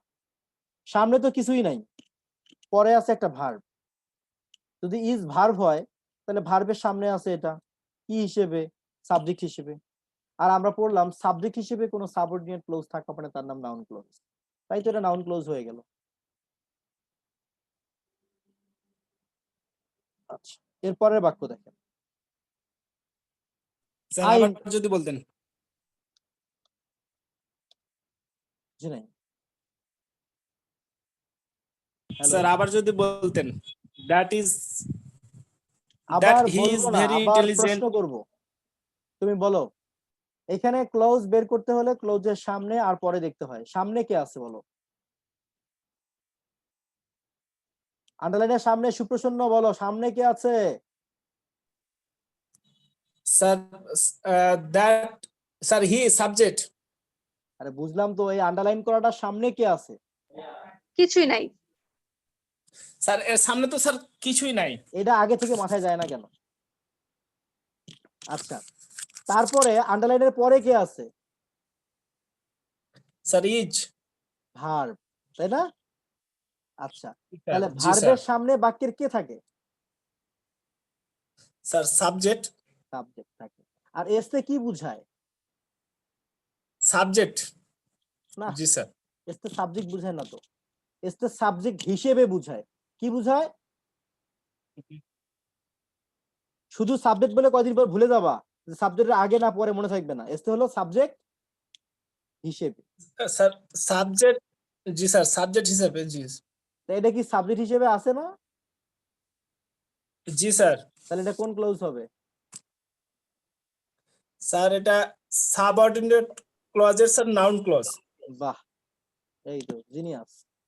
এতগুলো প্রশ্ন জিজ্ঞেস করলাম এটা মনে রাখার জন্য, এমনি বললে মনে থাকতো না। পরের বাক্য, আই নো জি হোয়ার হি স্যার। লিভস। আমি জানি সে কোথায় বাস করে। মনোযোগ দিতে হবে সবাইকে। এখানে হোয়ার হি লিভস এর আন্ডারলাইনের পরে কিন্তু কেউই নেই, সামনে আছে একটি ভার্ব। সো ভার্বের পরে হলে বাজায় দেখতে হয় ভার্বটা কি, ভার্ব ট্রানজিটিভ নাকি ইনট্রানজিটিভ। তো আমরা যদি প্রশ্ন করি আই নো আমি জানি, কি জানি? উত্তর আসে কিন্তু সে কোথায় বাস করে জানি। সো যে ভার্বটাকে কি দিয়ে প্রশ্ন করলে উত্তর পাওয়া যায় তার নাম ট্রানজিটিভ ভার্ব। আর আমরা জানি ট্রানজিটিভ ভার্বের পরে যে থাকে, ট্রানজিটিভ ভার্বের পরে নাউনের জায়গা, মনে আছে আমি পড়াইছিলাম বেসিকে, যে ভার্বকে কি বা কাকে দিয়ে প্রশ্ন করলে উত্তর পাওয়া যায় তার নাম ট্রানজিটিভ ভার্ব। আর ট্রানজিটিভ ভার্বের পরে নাউন থাকে, কি বা কাকে দিয়ে প্রশ্ন করে উত্তর পাওয়া না গেলে তার নাম ইনট্রানজিটিভ ভার্ব। আর ইনট্রানজিটিভ ভার্বের পরে অ্যাডভার্ব থাকে। তাহলে নো যেহেতু ট্রানজিটিভ ভার্ব, তারপরে কি থাকবে? নাউন। তাই এই ক্লোজের নাম হয়ে গেল নাউন ক্লোজ। এবার পরের বাক্যটা একটু দেখি। You can go where you want to go. তুমি যেতে পারো যেখানে তুমি যেতে চাও। যেখানে যেতে চাও যেতে পারো। এখন এখানে এটাও আছে ভার্বের পরে। তো ভার্বটা কি আছে? গো, যাও। কি যাও? কাকে যাও? কোনো উত্তর নেই। তার মানে ট্রানজিটিভ নাকি ইনট্রানজিটিভ? Intransitive verb. আর আমরা জানি ইনট্রানজিটিভ ভার্বের পরে কে থাকে? অ্যাডভার্ব। তাই এই ক্লোজের নাম হয়ে গেল অ্যাডভার্ব ক্লোজ। তাহলে মজা না? যখনই দেখবেন ভার্বের পরে কোনো ক্লোজ থাকবে, আগে নিশ্চিত হবেন ভার্বটা ট্রানজিটিভ নাকি ইনট্রানজিটিভ। কি বা কাকে দিয়ে প্রশ্ন করে উত্তর পেলে ট্রানজিটিভ, উত্তর না পেলে ইনট্রানজিটিভ। আর ট্রানজিটিভের পরে হলো নাউনের জায়গা, ইনট্রানজিটিভের পরে অ্যাডভার্বের জায়গা। তাই ট্রানজিটিভের পরে ক্লোজ থাকলে তার নাম নাউন ক্লোজ, ইনট্রানজিটিভের পরে ক্লোজ থাকলে তার নাম হবে অ্যাডভার্ব ক্লোজ। এতক্ষণ থেকে আমি যা বকবক করলাম তার ফলাফল আমি এবার শুনবো। হচ্ছে যে জয়া আফরিনের কাছে। জয়া আফরিন, আনমিউট।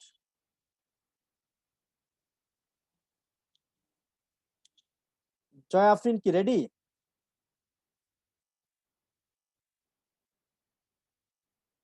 জয়া, আপনি কি আমাকে শুনতেছেন? জয়া আফরিন সম্ভবত হচ্ছে যে নেই লাইনে। আচ্ছা, ইশরাত জাহান লিনা। জি স্যার। আচ্ছা, তাহলে এই যে আমি বললাম কোন ভার্বের পরে যখন কোনো ক্লোজ থাকে সেটা কি কি ক্লোজ হওয়ার সম্ভাবনা থাকে? ভার্বের পরে ক্লোজ থাকলে কি কি ক্লোজ হতে পারে? স্যার ভার্বের পরে ক্লজ থাকলে সেটা অ্যাডজেক্টিভ ক্লজ, নাউন ক্লজ বা অ্যাডভার্বিয়াল ক্লজ হতে পারে। মানে সরাসরি ভার্বের পরে একটা ক্লোজ থাকলে কি অ্যাডজেক্টিভ হওয়া সম্ভব? না স্যার, না স্যার, সেটা আগে দেখতে হবে ট্রানজিটিভ কিনা নাকি ইনট্রানজিটিভ ভার্ব।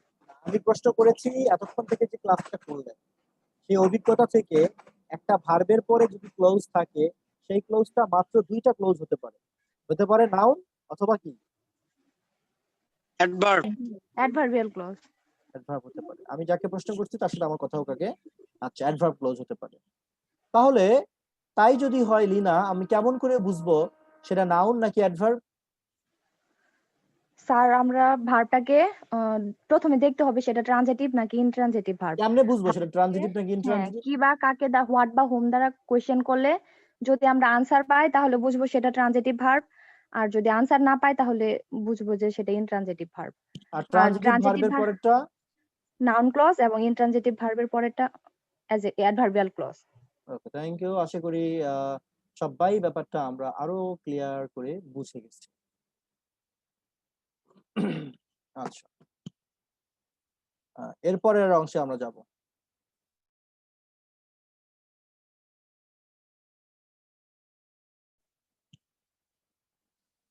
তাহলে আমি বলছিলাম স্টিভ বা, এস তে সাবজেক্ট হিসেবে, টি তে ট্রানজিটিভ ভার্বের পর অবজেক্ট হিসেবে, এবার আই থেকে কি হয় দেখি, ইনডাইরেক্ট অবজেক্টের পরে, তাই না?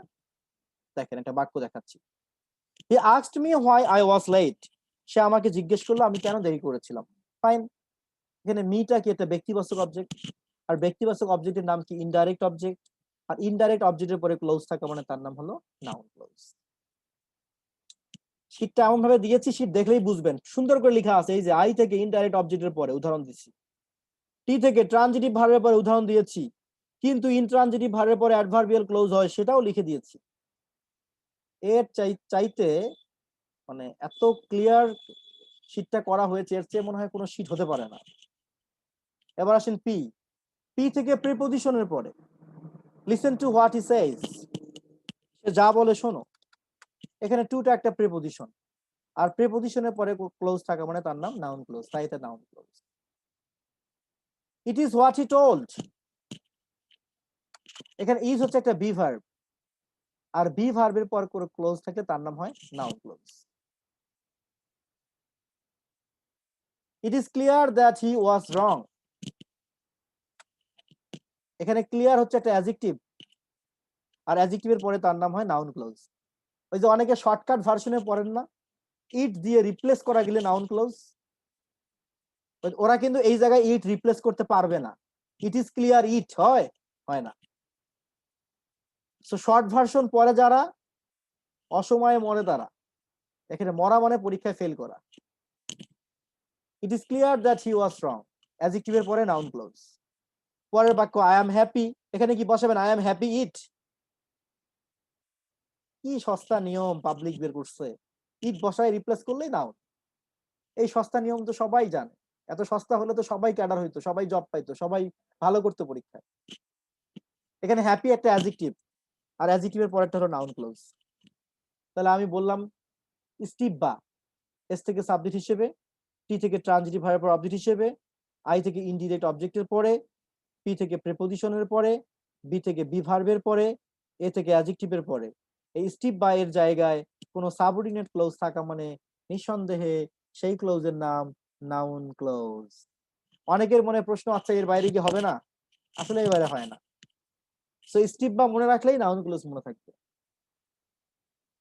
স্টিভ বা নিয়ে কারো কোনো প্রশ্ন আছে? না স্যার। এবার আমরা আসবো অ্যাডজেক্টিভ ক্লোজ। অ্যাডজেক্টিভ ক্লোজ আর কি? যে ক্লোজ নাউন বা প্রোনাউনের দোষ, গুণ, অবস্থা, সংখ্যা, পরিমাণ বোঝায়, তাই অ্যাডজেক্টিভ ক্লোজ। এই তো অনেকটা তাই। তবে অ্যাডজেক্টিভ ক্লোজ চেনা সহজ একটা রাস্তা বলে দিই, খুব সহজ রাস্তা। রাস্তাটা হচ্ছে এরকম, ভালো করে দেখেন, স্ক্রিনের দিকে দেখবেন। ধরেন বাক্যের যে কোনো জায়গায়, বাক্যের শুরুতে, মাঝে বা শেষে, যে কোনো জায়গায় একটা নাউন অথবা একটা প্রোনাউন, এমন আসে কেন?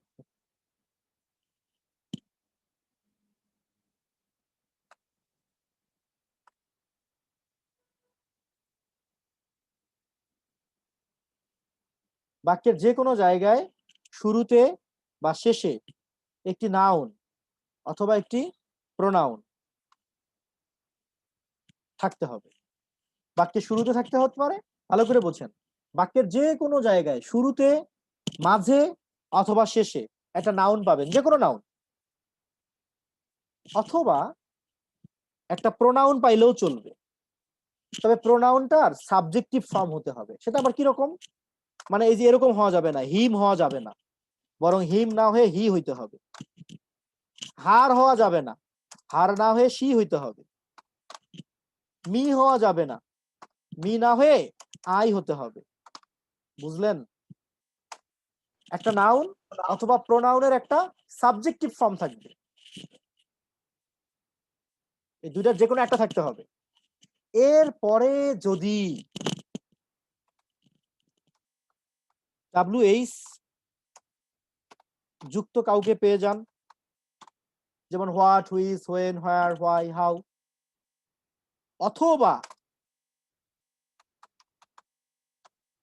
অথবা দ্যাট কে পেয়ে যান, দ্যাট, তাহলে সেই ক্লোজের নাম হবে অ্যাডজেক্টিভ ক্লোজ। আবারও বলি, বাক্যের যে কোনো জায়গায় একটি নাউন থাকতে হবে, অথবা একটা প্রোনাউনের সাবজেক্টিভ ফর্ম থাকতে হবে। তারপরে যদি WH এর কোনো একটাকে পেয়ে যান, অথবা একটা দ্যাট যুক্ত ক্লোজ পেয়ে যান, অথবা কোনো কনজাংশনে নাই, এগুলো ছাড়াই একটা ক্লোজ আছে, সেই ক্লোজের নামও অ্যাডজেক্টিভ ক্লোজ হবে। তাহলে নাউন বা প্রোনাউনের পরে যে ক্লোজ পাওয়া যায় সেই ক্লোজের নামে অ্যাডজেক্টিভ ক্লোজ, তবে প্রোনাউনটা সাবজেক্টিভ হতে হবে। যেমন একটা বাক্য দেখেন, আমি লিখলাম দা ম্যান, এখানে ম্যানটা কি নাউন না? The man who came here is my brother, bro. এখানে আন্ডারলাইন করা হলো পরীক্ষায়, হু কেম হিয়ার এর নিচে বললো যে এটা কোন ক্লোজ। তখন আমরা বুঝবো এভাবে, আচ্ছা আন্ডারলাইনের সামনে কে জানি, ম্যান, ধর ম্যান নাই, সে ম্যান নাই, তখন কি করব? তখন আমি বুঝবো আচ্ছা আন্ডারলাইনের সামনে তো কেউই নেই, ইজ তো ভার্ব, আর ভার্বের সামনে বাক্যের কি সাবজেক্ট, সাবজেক্ট হিসেবে আছে, ও আচ্ছা তার মানে নাউন ক্লোজ হবে। আর যখন এমন থাকবে তখন বুঝবো দা ম্যান তো নাউন, নাউনের পরে WH আছে বা দ্যাট থাকলে তার নাম কি হয়, অ্যাডজেক্টিভ ক্লোজ, তার মানে এটা অ্যাডজেক্টিভ ক্লোজ। ক্লিয়ার? এভাবেও থাকতে পারে, it is I who did this, আমি এটা করেছি। এই যে হু ডিড দিস, এটা আন্ডারলাইন করা হলো। যদি এটা আই না হয়ে মি হইতো তাহলে কিন্তু ভাই এটা অ্যাডজেক্টিভ হবে না, কারণ প্রোনাউনের সাবজেক্টিভ ফর্ম হতে হবে, আর সাবজেক্টিভ ফর্মের পরে WH বা দ্যাট যুক্ত ক্লোজ, অ্যাডজেক্টিভ ক্লোজ। এখন যদি আমি একটা বাক্য লিখি এভাবে, the pen that you gave me has been lost, মানে তুমি আমার যে কলমটা দিয়েছো এটা হারাই গেছে। দ্যাট ইউ গেভ মি, এটা আন্ডারলাইন করলাম, এটা অ্যাডজেক্টিভ ক্লোজ, কারণ এই যে নাউন আছে দ্য পেন, তারপরে দ্যাট আছে। তাহলে Ishrat Jahan Lina, unmute and try to answer of my question. Adjective clause হতে গেলে কয়টা উপাদান লাগবে, মূলত কয় ধরনের উপাদান লাগবে? স্যার 3 ধরনের। বা 2 ধরনের, প্রধানত 2 জি ধরনের। স্যার। প্রথমে একটা কি লাগবে? প্রথমে একটা নাউন বা প্রোনাউন লাগবে। প্রোনাউন হওয়ার শর্ত আছে, কি হতে হবে? সেটার স্যার সাবজেক্টিভ ফর্মে থাকতে হবে। সেটা কি বাক্যের শুরুতেই থাকতে হবে, মাঝে, শেষে, নাকি যে কোনো জায়গায়? স্যার রিলেটিভ প্রোনাউনের পূর্বে। যে কোনো জায়গায় অথবা থাকতে পারে বাক্যের। হ্যাঁ। ঠিক জি স্যার। তারপরে কি থাকতে হবে? স্যার একটা WH ওয়ার্ড অথবা দ্যাট। WH টা কি রিলেটিভ প্রোনাউনই হতে হবে শুধু, এমন কোনো কথা আছে নাকি যে কোনো WH? হ্যাঁ স্যার, হো অথবা না, কি যে কোনো জিনিস? WH, রিলেটিভ প্রোনাউন আচ্ছা। অ্যাডভার্ব হতে পারে, হোয়েন, হোয়ার হতে পারে, অথবা জি একটা স্যার। কি লাগবে, দ্যাট। G sir. তাহলে এই WH বা দ্যাট যুক্ত ক্লোজের নাম তখন আমরা কি বলতে পারবো? Adjective clause. কথা ক্লিয়ার? জি স্যার। Thank you. তো এভাবে অ্যাডজেক্টিভ ক্লোজ হয়ে গেল। তবে সাবধান।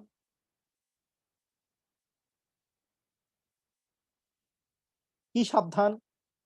একবার পড়েন সবাই, মনে মনে প্যাসেজটুকু একবার পড়েন, মনে মনে পড়েন।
ওকে, আমরা ওই যে বললাম না, যে কোনো নাউনের পরে বা প্রোনাউনের সাবজেক্টিভ ফর্মের পরে ডাব্লিউএস বা দ্যাট দুটো ক্লোজ থাকলে অ্যাডজেক্টিভ ক্লোজ। ঠিক আছে, ওটাই ঠিক আছে, শুধু একটু সাবধান থাকবেন, পারবেন না? সাবধানতা হচ্ছে কিছু নাউন আছে, যেমন news, truth, fact, information, rule, rumour, matter. মনে মনে আমার সাথে বলেন তো, news, truth, fact, information, rule, rumour, matter. আবার বলেন মনে মনে, news, truth, fact, information, rule, rumour, matter. এক নিঃশ্বাসে ধরে বলতে পারেন, news, truth, fact, information, rule, rumour, matter. ওই যে বলছিলাম না, যে একটা নাউনের পরে বা একটা প্রোনাউনের পরে দ্যাট ডাব্লিউএস থাকলে অ্যাডজেক্টিভ ক্লোজ, ওটাই ঠিক আছে। শুধু খেয়াল রাখবেন, ওই যে নাউনটার কথা যে বললাম, ওই নাউন হিসেবে যদি এরা থাকে, নাউন হিসেবে যদি এরা থাকে, এদের পরে ডাব্লিউএস যুক্ত ক্লোজ থাকলে সমস্যা নেই, অ্যাডজেক্টিভই হবে। কিন্তু এদের পরে যদি ডাব্লিউএস যুক্ত ক্লোজ না থাকা দ্যাট যুক্ত ক্লোজ থাকে, তাহলে সেই দ্যাট যুক্ত ক্লোজটা অ্যাডজেক্টিভ ক্লোজ হইতে পারে, নাউন ক্লোজও হতে পারে। কখন কি হবে পরে আসতেছি। তাইজুল আমাকে বলেন, তাইজুল, তাইজুল, জি স্যার, জি স্যার। অ্যাডজেক্টিভ ক্লোজ হওয়ার নরমাল স্টাইলটা কি ছিল, গঠনটা? স্যার অ্যাডজেক্টিভ ক্লোজ হচ্ছে যে নাউন বা প্রোনাউনের সাবজেক্টিভ ক্লোজের পর যদি সাবজেক্টের পর সাবজেক্টিভ ফর্মের পর যদি আপনার হলো গিয়া ডাব্লিউএস বা দ্যাট দ্বারা কোনো ক্লোজ থাকে, ক্লোজ থাকে, তাহলে সেটা হচ্ছে অ্যাডজেক্টিভ ক্লোজ। গুড। এখন এইখানে যে আমি নাউন গুলো সিলেকশনে রেখেছি, যদি জি এদের স্যার। পরে ডাব্লিউএস থাকে তাহলে কোনো সমস্যা আছে? না স্যার, তাহলে কোন তবে ক্লোজ হবে ডাব্লিউএস থাকলে? অ্যাডজেক্টিভ ক্লোজ হবে, আর যদি দ্যাট থাকে ওয়েট তাহলে ওয়েট অ্যাডজেক্টিভ বা ওয়েট, এদের পরে ডাব্লিউএস যুক্ত ক্লোজ থাকলে সেটা নিঃসন্দেহে অ্যাডজেক্টিভ ক্লোজ হবে। আশা করি আপনারা বুঝতে পারছেন সবাই। আর যদি এদের পরে ডাব্লিউএস না থেকে দ্যাট থাকে, তাহলে সন্দেহ কাটার উপর? দুইটার উপর স্যার, কি কি? অ্যাডজেক্টিভ ক্লোজ বা নাউন ক্লোজ দুটো যে কোনো একটা হতে পারে। Good, thank you. আশা করি আপনারা বুঝে গেছেন। এখন চেনার উপায়টা খুবই সহজ, আমি দেখাচ্ছি আপনাদেরকে। দেখেন, the truth that Allah is almighty is believed by all. এখানে ট্রুথের পরে দ্যাট আছে, ডাব্লিউএস হলে কিন্তু ঝামেলা হতো না, অ্যাডজেক্টিভ হইতো। The truth that you believe is also believed by all, এখানেও ট্রুথের পরে দ্যাট আছে। যখন এই news, truth, fact, information, rule, rumour, ম্যাটারের পরে দ্যাট দুটো ক্লোজ পাবেন, অপশন দুটি অ্যাডজেক্টিভ ক্লজ অথবা নাউন ক্লজ। চেনার উপায়, হাত দিয়ে এই দ্যাটের পূর্বের নাউনটাকে ঢেকে রাখবেন। আমার তো আর হাত দিয়ে ঢেকে রাখার সুযোগ নেই, আমি এটারে ইয়া করে দিই, কালো করে দিলাম। তো দ্যাটের পূর্বের নাউনটাকে ঢেকে রাখবেন, মানে ওরে বাদ দিবেন। দেখবেন যে ওরে বাদ দিয়েও বাক্যটা চলে কিনা। দেখি, ওরে তো বাদ দিলাম, এখন বাক্যটা কি দাঁড়ালো? That Allah is almighty is believed by all, আল্লাহ সর্বশক্তিমান, এটা সবাই বিশ্বাস করে। ওরে বাদ দিয়েও কিন্তু আমাদের সুন্দর অর্থপূর্ণ একটা বাক্য হচ্ছে, আকাঙ্ক্ষা নাই, প্রশ্ন নাই। এবার পরের বাক্যে ঘটনা কি ঘটে দেখি। পরের বাক্যের ঘটনা যেটা ঘটলো, এবার ট্রুথকে যদি বাদ দেই তাহলে বাক্যটা কি হয়? That you believe is also believed by all. তুমি যা বিশ্বাস করো সবাই সেটা বিশ্বাস করে। এই কথা বললেই প্রশ্ন আসে, তুমি কি বিশ্বাস করো? সবাই বা কি বিশ্বাস করে? তুমি কি বিশ্বাস করো?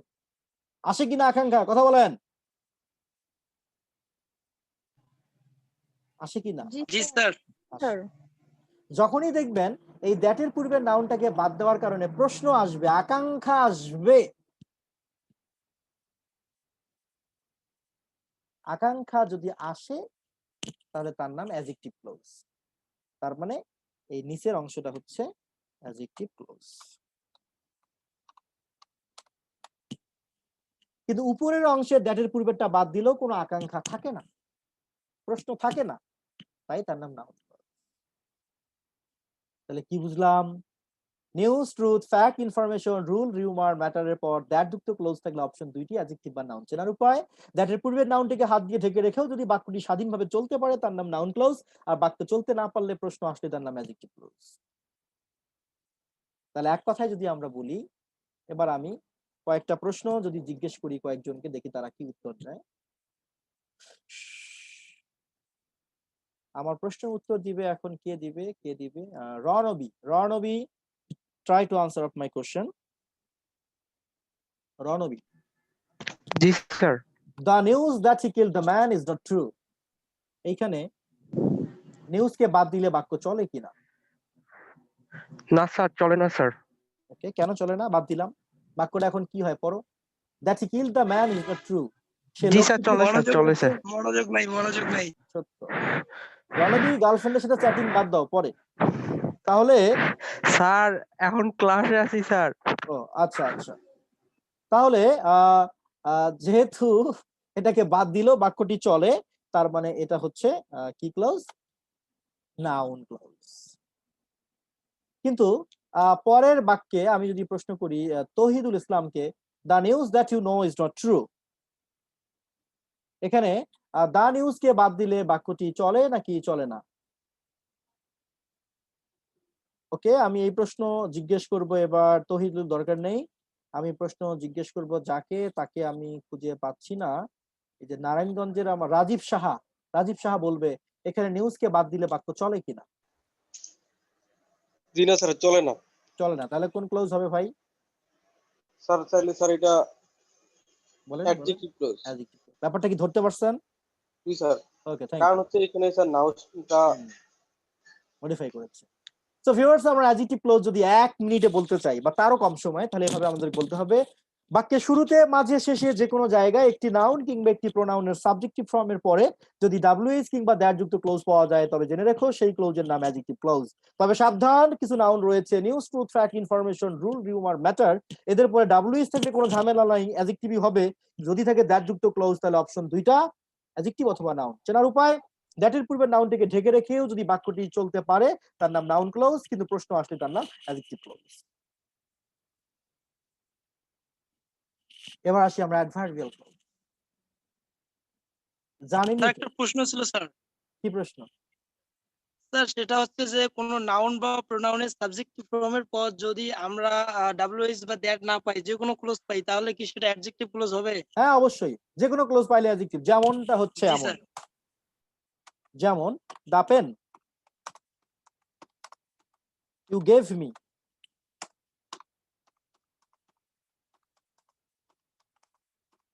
has been lost। এই যে এখানে ইউ গেভ মি, এটা অ্যাডজেক্টিভ ক্লোজ হয়ে গেল। কারণ নাউনের পরে কোনো ক্লোজ যদি পান সেখানে যদি কনজাংশন না থাকে, মনে রাখবেন সেখানে একটা কনজাংশন উজ্জ থাকে, দ্যাট, যার কারণে নাউনের পর ক্লোজ মানেই তার নাম adjective close.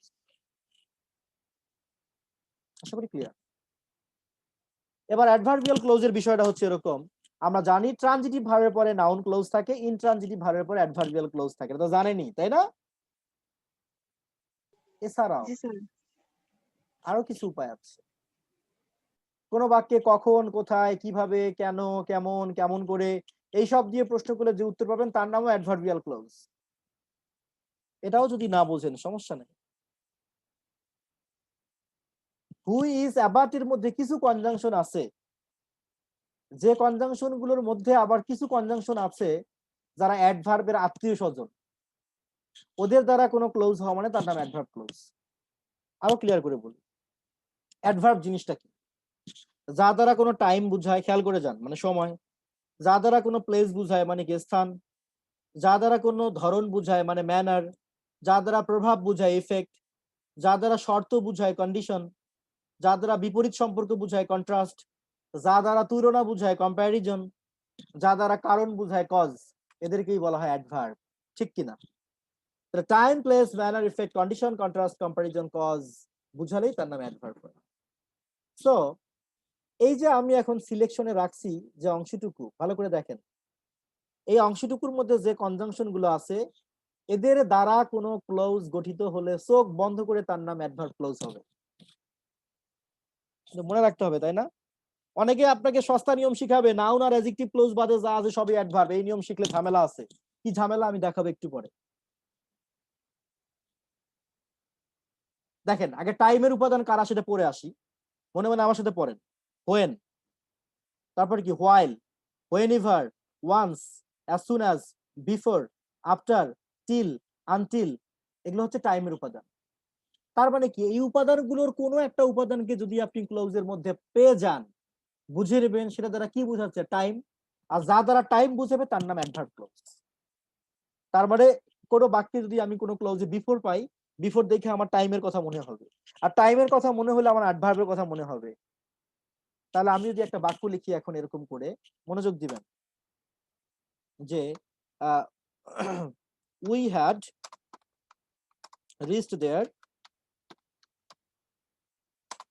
there before he reached, সে সেখানে পৌঁছার পূর্বে আমরা পৌঁছে গেলাম। ওকে, ফাইন। তো এখন এই যে বিফোর অংশটুকু আন্ডারলাইন করা হলো, বললো এটা কোন ক্লোজ। তখন আপনার বিফোর দেখে কার কথা মনে হবে, টাইমের কথা। টাইম দেখে মনে হবে কার কথা, অ্যাডভার্বের কথা। তার মানে এই ক্লোজের নাম অ্যাডভার্ব ক্লোজ। এখন প্রশ্নকর্তা চালাকি কইরা আপনারে বলতে পারে যে বাবা বলো তো এটা অ্যাডভার্ব ক্লোজ নাকি অ্যাডভার্ব ক্লোজ অফ টাইম। তখন যে শর্টকাট ভার্সনে পড়ছে ও এত কিছু বলতে পারবে না। ও তখন মনে মনে বলবে এত কিছু জিজ্ঞানোর দরকার আছে, অ্যাডভার্ব তো অ্যাডভার্বই, ওর কথায় ধর চলবে না। কিন্তু আমরা যারা এই যে বিস্তারিত পড়লাম কষ্ট করে, তারা কিন্তু বলতে পারবো যে যেহেতু টাইম বুঝাচ্ছে তার মানে এটা হচ্ছে অ্যাডভার্ব ক্লোজ অফ টাইম। আশা করি ক্লিয়ার। এবার হোয়ার, হোয়েন্স, এগুলো দিয়ে কি বোঝায়, প্লেস। আর প্লেস বোঝা মানে কি অ্যাডভার্ব ক্লোজ অথবা অ্যাডভার্ব ক্লোজ অফ প্লেস। তার মানে যদি এই জায়গায় বিফোর না থেকে আমি পাই হোয়েন্স, তাহলে বুঝে নেবো হোয়েন্স যেহেতু প্লেস, হোয়েন্স মানে যেখান থেকে, আর প্লেস মানে অ্যাডভার্ব অফ ক্লোজ। কোন ক্লোজে as if, as though, however থাকা মানে সেটা দিয়ে বোঝায় ম্যানার, ধরন, কাজের ধরন। আর ম্যানার বোঝানো মানে অ্যাডভার্ব ক্লোজ। যদি এই জায়গায় বিফোর না হয়ে আমি অ্যাজ ইফ পাইতাম, এটা অ্যাডভার্ব ক্লোজ হয়ে যেত। কোথাও so that, so dot dot that, সাজ ডট ডট দ্যাট মানে ইফেক্ট, আর ইফেক্ট বোঝানো মানে অ্যাডভার্বকে বোঝানো, তাই সেটা অ্যাডভার্ব ক্লোজ। যেমন ধরেন এরকম একটা বাক্য আমি লিখলাম, he is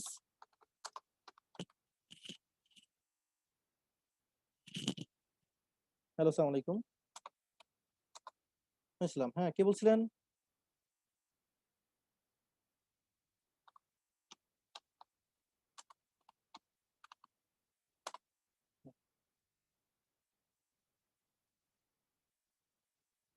G,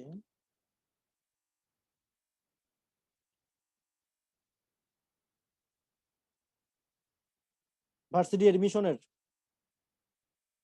fine. Course fee হলো আমার মূলত, আমি যখন ভর্তি নিয়েছি গত পর্যন্ত, তখন হচ্ছে যে একটা অফার ছিল, এখনো অফার আছে, তবে অত বড় ছাড় নাই।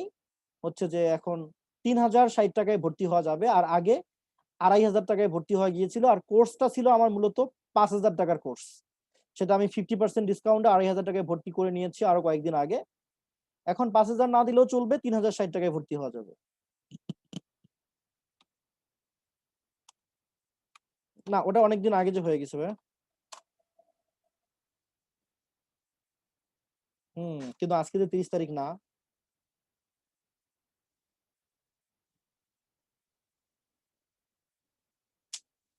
যায় না মূলত, তখন অন্যরা আবার মাইন্ড করবে না। তুমি ইনস্ট্যান্ট ভর্তি হতে পারো, তাহলে আজকে ভর্তি হয়ে যাও। আজকে ভর্তি হয়ে যাও। আজকে প্রথম ক্লাস হচ্ছে, তোমাকে আমি গ্রুপে যোগ করে নিব।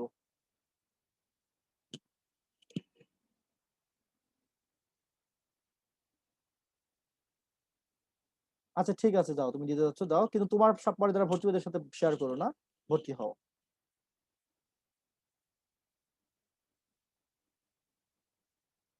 ভর্তি সিস্টেমটা কিচ্ছু না, তোমার বাংলাদেশের সকল বিশ্ববিদ্যালয়ে ভর্তি পরীক্ষার সিলেবাসে যা কিছু আছে সেগুলো নিয়ে আমি মোট 30টি ক্লাস রেখেছি, 33টা ক্লাস, এটা প্রায় 40টা ক্লাস হবে। 40টা ক্লাস শেষ, কোর্সের মেয়াদও শেষ। আর ভর্তি সিস্টেম তুমি আমাকে মেসেঞ্জারে নক করো, আমি বিকাশ নাম্বার দিব, বিকাশ নাম্বার দিয়ে তুমি বিকাশে পেমেন্ট করে দিবা। বিকাশে পেমেন্ট করলে তোমাকে আমি একটা গ্রুপে ভর্তি করাবো, সেই গ্রুপে আমি ক্লাসের লিঙ্ক দিব, আর তুমি ক্লাসে ঢুকে ক্লাস শেষ করবা, ঝামেলা শেষ। ক্লাস হবে জুম অ্যাপের মাধ্যমে। জুম অ্যাপের সাথে তুমি নিশ্চয়ই পরিচিত আছো এখন।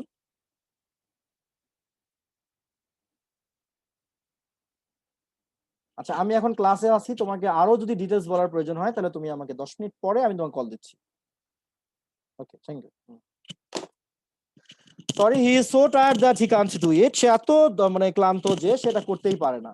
তাহলে ফাইন, এইখানে যারা অলস পাবলিক ওরা কিন্তু বলবে নাউন ক্লোজ। কেন জানেন? ওরা ভাববে টায়ার্ড তো অ্যাডজেক্টিভ, আর অ্যাডজেক্টিভের পরে তো স্যার বলছে নাউন ক্লোজ, আমার কি দোষ? কিন্তু ও ভাববে না স্যার যে এটা বলছিল so dot dot dot that, এখানে তো সামনে সো আছে, ডট ডট মানে কিছু ওয়ার্ড থাকবে, তারপর that. So dot dot dot that থাকলে তো ইফেক্ট বুঝায়, আর ইফেক্ট মানে কি? Adverb, adverbial close. So be careful. কথা কি বুঝতে পারছেন?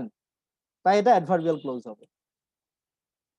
এবার if, unless, in condition, that, supposing that, in case, এই উপাদানগুলো যদি কোনো ক্লোজে থাকে সেটা দ্বারা কন্ডিশন বুঝায়, আর কন্ডিশন বুঝালে তার নাম অ্যাডভার্বিয়াল ক্লোজ হবে।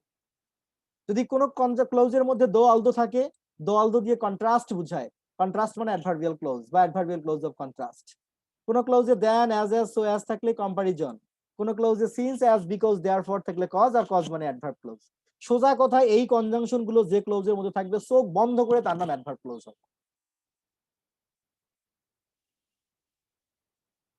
ক্লিয়ার? উদাহরণ দেখেন, আমি একটা বাক্য লিখলাম, হি কুডন্ট গো দেয়ার, সে সেখানে যেতে পারলো না, বিকজ হি ওয়াজ বিজি। এখন আমি আন্ডারলাইন করলাম এখানে বিকজ হি ওয়াজ বিজি। এই বিকজ হি ওয়াজ বিজি এটা হলো অ্যাডভার্বিয়াল ক্লোজ, কারণ বিকজ আছে। তাহলে পড়ার নিয়ম কি? পড়ার নিয়ম বাসায় উড়াধুরা মুখস্থ করবেন, যে time, place, manner, effect, condition, contrast, comparison এবং কজ এর অধীনে যতগুলো উপাদান আছে এদের দ্বারা কোনো ক্লোজ গঠিত হলে সেই ক্লোজের নাম হবে অ্যাডভার্বিয়াল ক্লোজ। কোনো নাউন বা প্রোনাউনের পরে ডাব্লিউএস বা দ্যাট থেকে তার নাম অ্যাডজেক্টিভ ক্লোজ। কিন্তু news, truth, fact, information, rule, rumour, ম্যাটারের পর দ্যাট থাকলে সাবধান। অ্যাডজেক্টিভ হতে পারে, নাউনও হতে পারে। দ্যাটের পূর্বে নাউনটাকে বাদ দিয়ে বা হাত দিয়ে ঢেকে রেখেও যদি বাক্যটি চলে তার নাম নাউন ক্লোজ, না চললে অ্যাডজেক্টিভ ক্লোজ।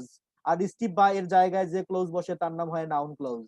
আর প্রিন্সিপাল ক্লোজ, কোঅর্ডিনেট ক্লোজের শাখা পোশাখা নেই, তারা সারা জীবন প্রিন্সিপাল কিংবা কোঅর্ডিনেট ক্লোজের কাজ করতে পারে। আমি যে শীটটা দিলাম আমি জানি ক্লাস শেষে সবাই বেশিরভাগই এই শীটটা আস্তে করে ডাউনলোড করে রেখে দিবে, বা বড়জোর কয়দিন পর কারো প্রিন্টার থেকে প্রিন্ট করে আনবে। এরকম করে যদি প্রিন্ট করে আনেন আর ডাউনলোড করে রাখেন, তাতে কিছুই মনে রাখতে পারবেন না, লিখিত গ্যারান্টি, কাগজের নামে লিখে দিব। যদি এটা শুধু প্রিন্ট করে রাখেন আর ডাউনলোড করে পড়েন, মনে থাকবে না, 100% গ্যারান্টি। তাহলে মনে থাকার উপায় কি? মনে থাকার উপায় হচ্ছে এটা প্রিন্ট করার দরকার নেই, প্রিন্ট করা যাবে না। কি কাজ? কষ্টের কাজ। এই শীটটা আমি দিব, এই পিডিএফটা মোবাইলে দেখে দেখে এটা হুবহু নোট খাতায় তুলতে হবে। নোট খাতায় আপনাদের প্রত্যেকেরই একটা নোট খাতা থাকবে English. This is one kind of rule of my course.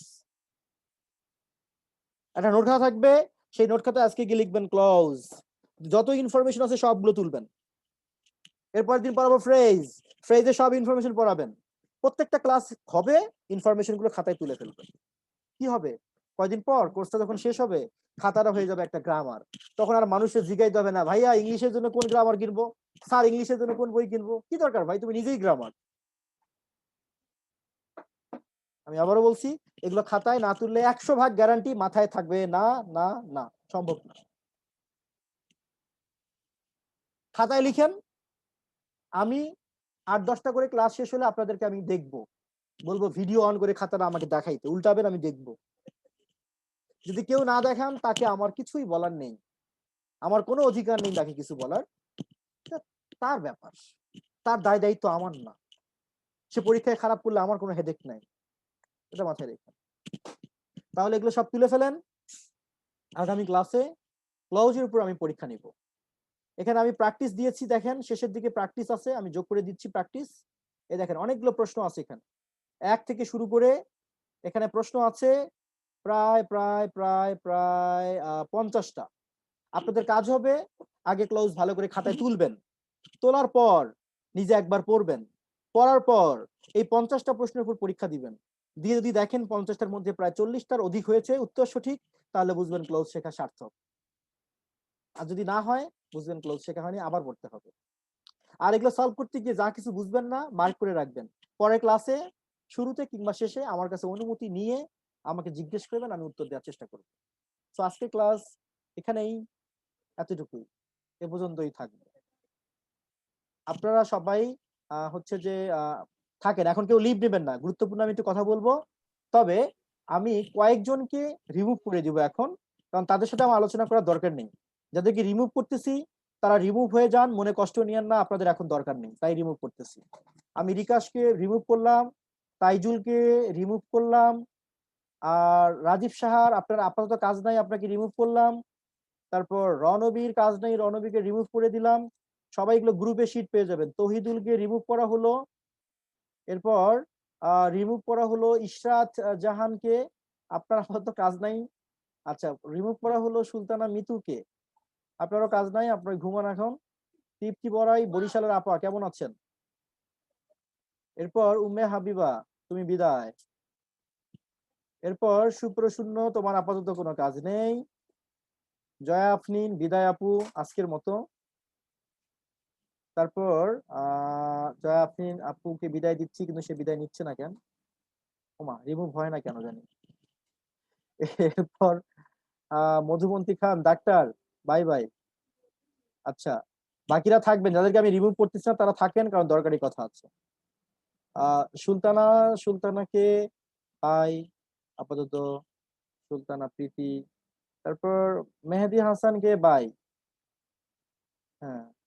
তারপর 363 ডিগ্রি নাকি, সে থাকবে। Habiba Roshan, bye bye. তারপর আয়েশা বেগম ঝর্ণা, সিলেটি আফা, আপনারও বিদায় দিলাম। খাদিজা আক্তার আফা, বিদায়। তারপর তারপর তারপর নয়ন মন্ডল থাকবে। আচ্ছা, এখন যারা আছেন আমার সাথে তাদের সাথে আমার কথা, আপনারা একটু আমি প্রশ্ন, নাইমা খান, সম্ভবত নাইমা খান, আপনি কোথা থেকে আমাকে দেখতেছেন?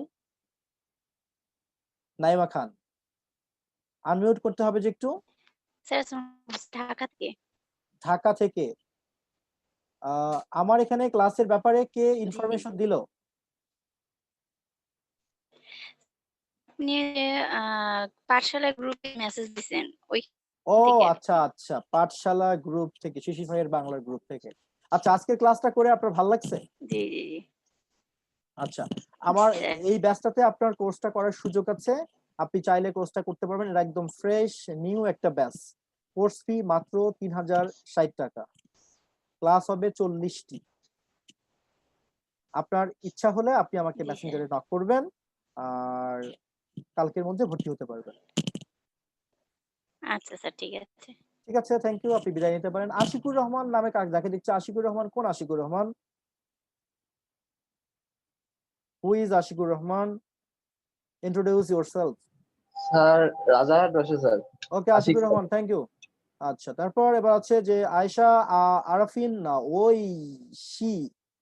ঐশী, তুমি কোথায়? আসসালামু আলাইকুম। ইসলাম, তোমার ক্লাস, আজকের ক্লাস কেমন লাগলো বলো? হ্যাঁ স্যার, ভালো, আলহামদুলিল্লাহ স্যার, গতদিন তো আমি ক্লাসটা করেছি। ও আচ্ছা, করেছো। যাক, আজকে ক্লাসের হ্যাঁ অনুভূতি ভালো ছিল না? হ্যাঁ। কোর্স ফি দিয়ে ভর্তি হয়েছো, কি আফসোস লাগতেছে? হায় হায়, কোথায় গিয়ে ভর্তি হলাম, টাকাটা জলে গেল। না স্যার। আচ্ছা, থ্যাংক ইউ। আচ্ছা, তারপর আছে 363, এই আইডিটা কার ভাইয়া? একটু কথা বলতে চাই। স্যার আমি তৌফিক স্যার, বগুড়া থেকে। ওরে তৌফিক, আচ্ছা থ্যাংক ইউ। তৌফিক বুঝতে পারছি। আচ্ছা তারপর মেঘলা ইসলাম, তোমার ভাই কি জয়েন করছে নাকি? না স্যার। এই মেঘলা কি রক্সি মেঘলা? হ্যাঁ স্যার। আরে ভাই রক্সি নামটা সুন্দর ছিল না, চেঞ্জ করার কি দরকার, আমার ভালো লাগতো বলতে। আচ্ছা স্যার ঠিক আছে, ওইটা দিয়ে দিব। আচ্ছা তাহলে ঠিক আছে, বাকি সবাইকে আমি চিনি মোটামুটি। ওকে সবাই ভালো থাকি, বাই বাই। ওকে স্যার, আসসালামু আলাইকুম।